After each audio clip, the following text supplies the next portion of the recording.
Seorang pemuda yang bernama Piko sedang duduk di hadapan sebuah lukisan.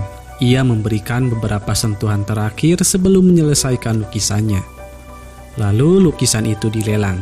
Ketika mantan presiden mengikuti proses lelang, seorang perempuan yang bernama Dini menghampiri dan memberitahukan kalau lukisan itu palsu. Pak Presiden pun menanyakan apakah Dini tahu siapa pembuat lukisan ini. Beralih ke sebuah rumah, Piko menemui sahabatnya yang bernama Ucup. Mereka membahas tentang Sarah, yaitu pacarnya Piko yang tidak akur dengan Ucup. Seolah diingatkan, mereka teringat dengan kejadian waktu malam kemarin. Saat Piko dan Sarah sedang dinner, mereka malah berdebat karena membahas masalah kuliah. Ditambah, Piko selalu menyebut nama Ucup dalam proyek yang sedang ia garap bersamanya. Kekesalan Sarah pun semakin memuncak karena Ucup datang dan ikut makan bersama mereka. Lalu Ucup menanyakan bagaimana dengan ayah Piko. Jadi ayah si Piko dipenjara karena kasus pembunuhan dan ia dijebak oleh temannya.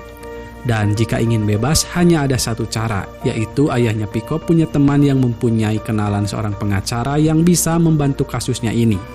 Tapi mereka meminta 2 miliar untuk membuka lagi kasusnya.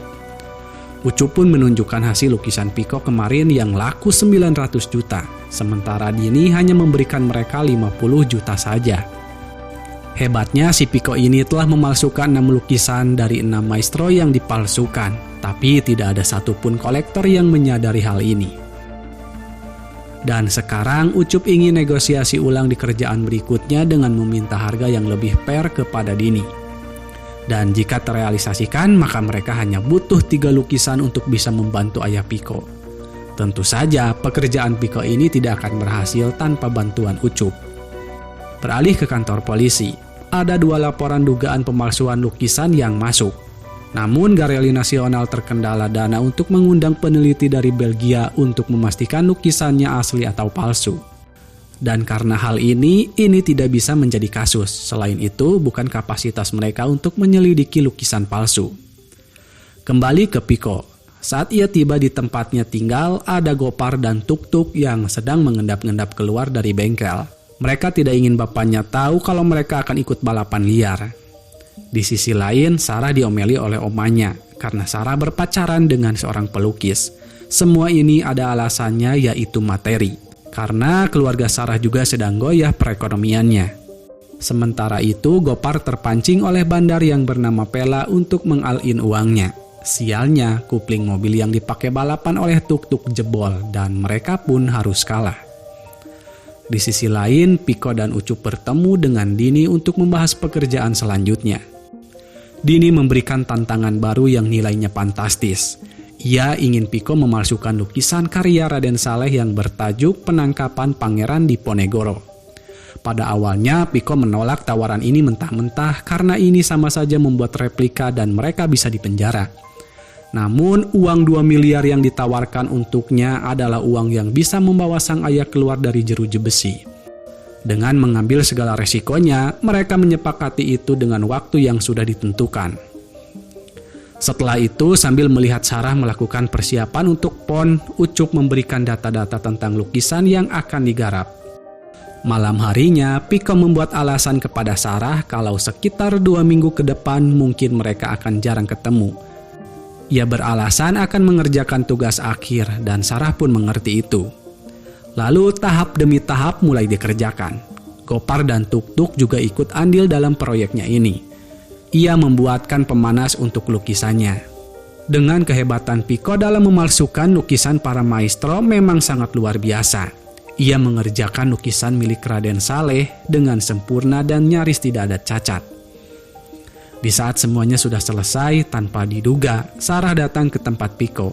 Ia meluapkan amarahnya karena merasa nggak dianggap pacar atau merasa dibohongi oleh Piko.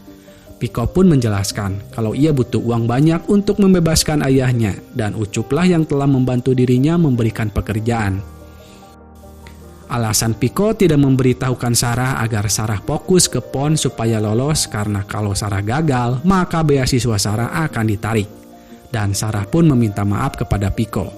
Kini waktu transaksinya tinggal sebentar lagi dan Sarah memaksa untuk ikut.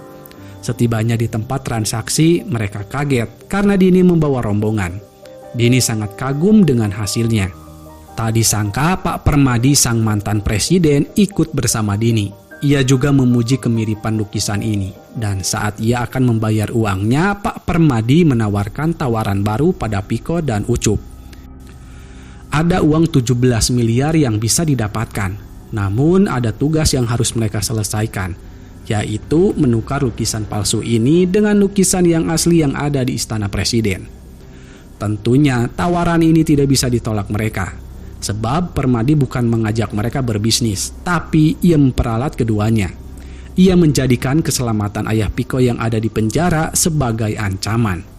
Belum lagi Sarah juga ikut terancam di sini. Mereka dimodali uang 500 juta dan sebuah rencana kalau akan ada perhelatan pameran nasional yang bisa mereka manfaatkan untuk menukar lukisan itu dalam momen pemindahan dari istana ke venue pameran. Mereka kelabakan, kebingungan, merasa dijebak dan diancam oleh orang yang bukan orang sembarangan. Tapi mereka tidak punya pilihan lain, mereka harus melakukan ini meski tanpa pengalaman. Dan jika tidak dilakukan pun nyawa mereka dalam bahaya. Dan soal keuntungan, jika memang benar mereka punya sisa 15 miliar dari sisa membebaskan ayahnya Piko. Kemudian mereka melihat berkas profil perusahaan logistik yang diberikan oleh Permadi. Lalu dengan kemampuan yang dimiliki oleh Ucup, ia ngehack perusahaan itu untuk mencari data lebih. Sekarang mereka memulai menyusun rencananya. Mulai merekrut driver dan mekanik yaitu Gopar dan Tuk-Tuk serta mencari tahu kondisi lalu lintas pada jam pengiriman. Dan mereka mencari titik teraman untuk penukaran. Tuk-Tuk dan Gopar tergiur dengan tawaran ini karena mereka akan mendapatkan uang yang banyak. Untuk yang pertama-tama, mereka harus masuk ke sistem logistik pengiriman lukisan yang database-nya tidak ada di jaringan. Ucup pun mempunyai ide gila dengan mengendap-endap masuk ke tempat logistik itu dengan membawa senjata bohongan, yang jika tertangkap pun mereka hanya akan dikira anak-anak yang iseng saja. Di saat mereka beraksi, mereka ketahuan oleh penjaga, dan untungnya tidak ada yang tertangkap. Dirasa mereka butuh satu lagi yang lebih cerdas dalam menyusun rencana dan terlebih tidak butuh uang, Ucup pun mempunyai kandidat untuk ini. Ucup pun menemui Pela, anak orang kaya yang hobinya mencari tantangan. Setelah Ucup mengalahkan Pela dalam bermain judi, Ucup menawarkan tantangan dengan hadiah 2,5 miliar padanya. Tanpa pikir panjang, ia pun ikut bergabung. Tapi hal ini mendapat penolakan dari Gopar dan Tuk-Tuk yang selalu kalah jika bertaruh dengan Pela.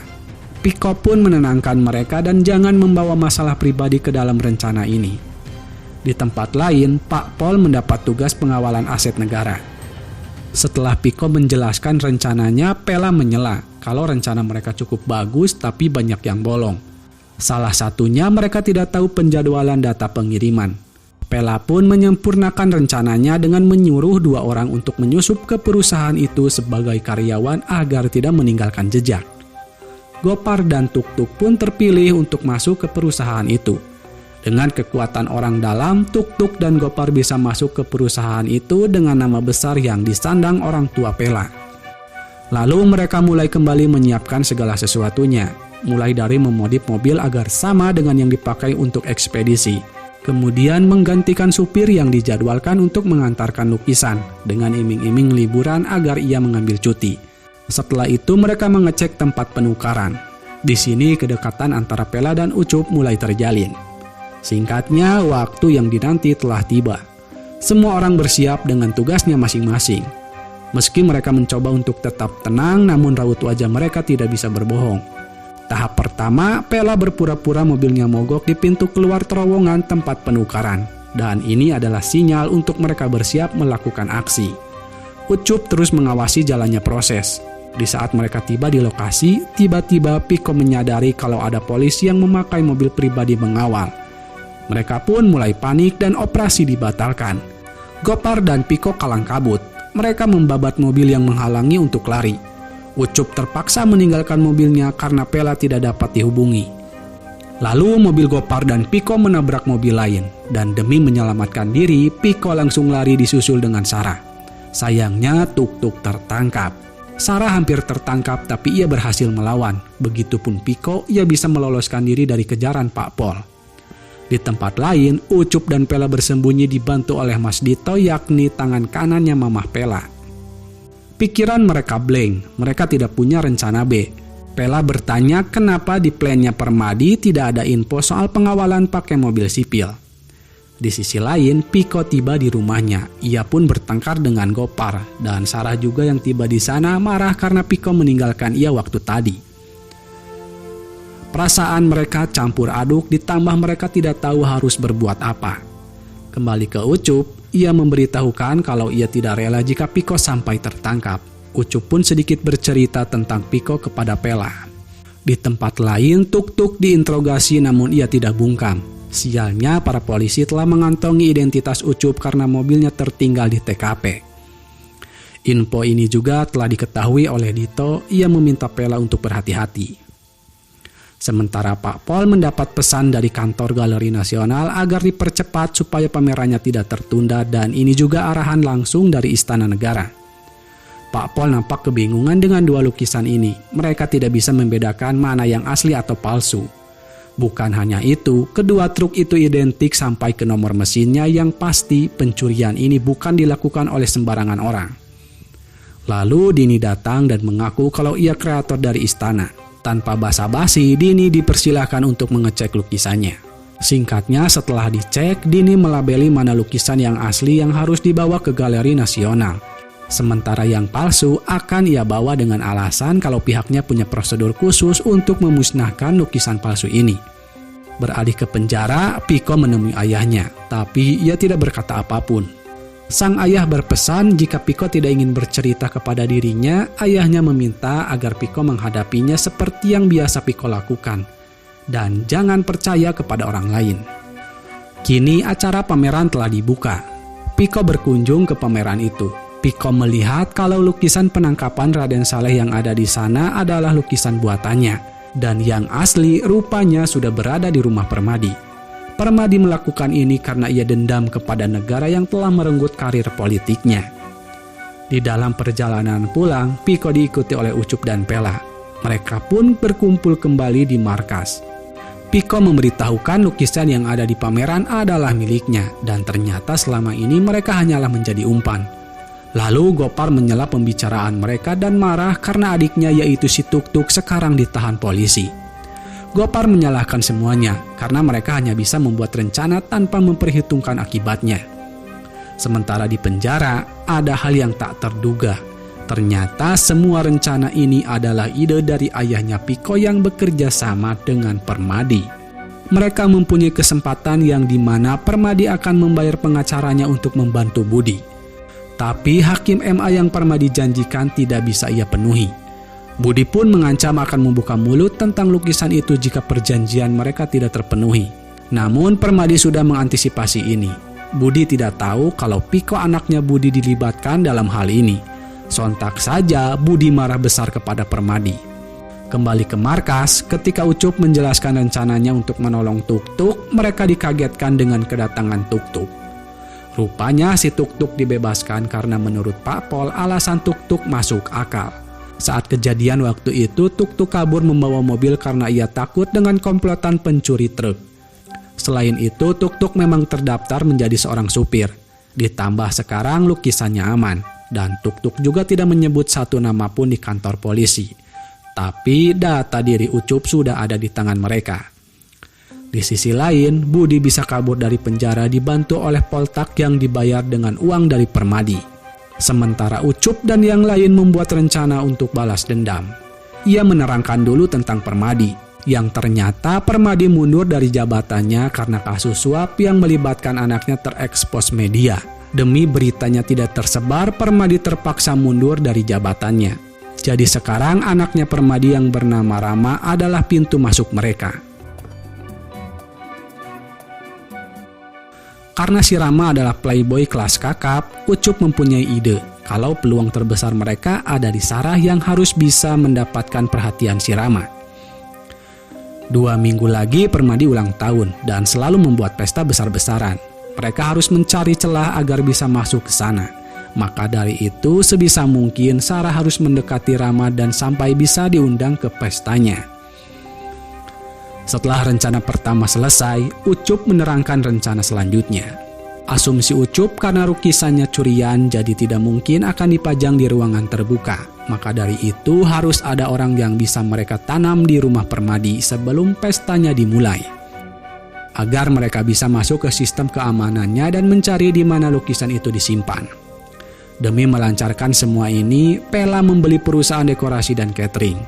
Kini semua akses telah terpenuhi dan rencana telah tersusun dengan matang.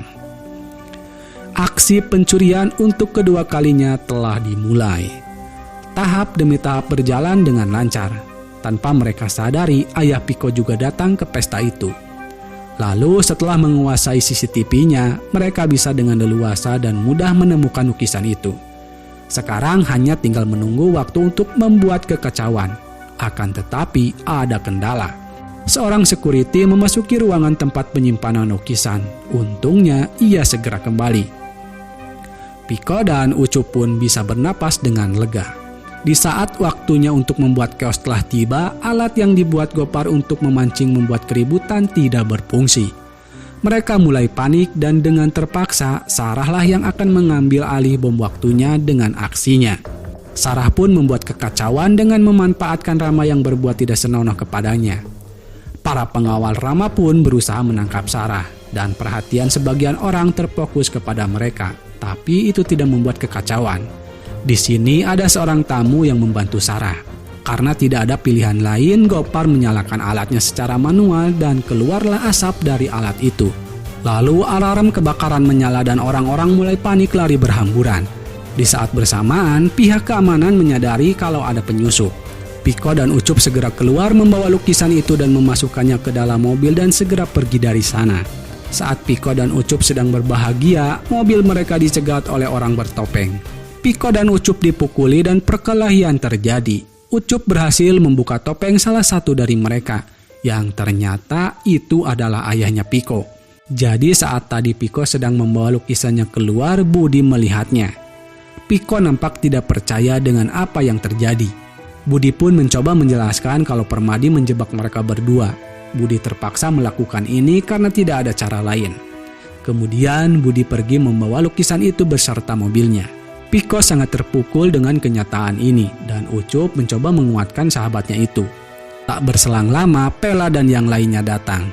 Mereka juga ikut prihatin dengan kejadian ini.